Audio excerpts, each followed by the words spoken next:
If you can take your child to a playground, that's great because the equipment there will provide lots of vestibular as well as proprioceptive and tactile input.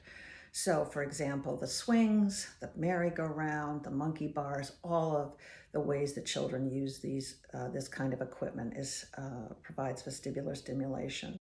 And also young teens, if you watch them hanging out on a playground with each other, they're often hanging around on the equipment or spinning around themselves. So that's a wonderful thing.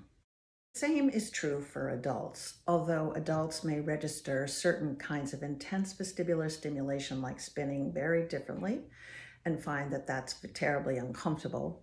Gentle vestibular stimulation can be very helpful. So for example, if you sit on a yoga ball and gently just allow yourself to bounce a little bit up and down, or for example, sitting on a swing and gently swinging back and forth in this kind of arcing motion, or even in a glider, straight back and forth, often can feel very calming.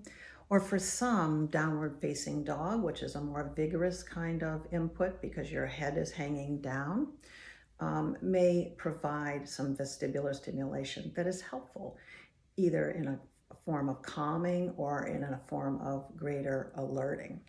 So try this out and see if this helps you when you're feeling particularly anxious or worried. And if your child is on the swing, see if you can gently swing back and forth with them.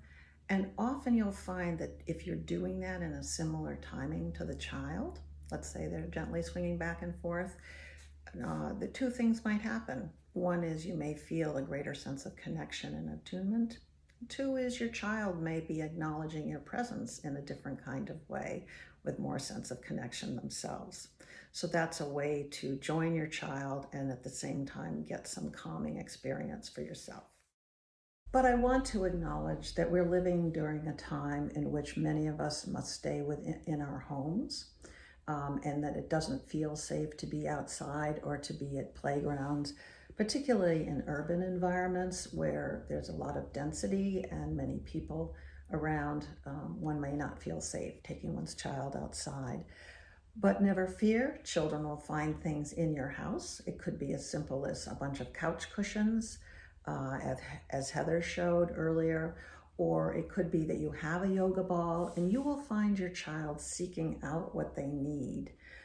They may start rolling over the yoga ball right into the couch cushions, and that way they're getting lots of vestibular input and lots of deep pressure to their bodies.